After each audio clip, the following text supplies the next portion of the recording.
भगा देगा ना।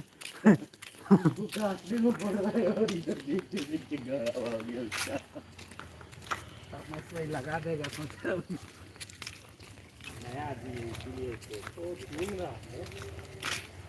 क्या उसको देख के भूख रहा, उसको देख के भूख रहा था।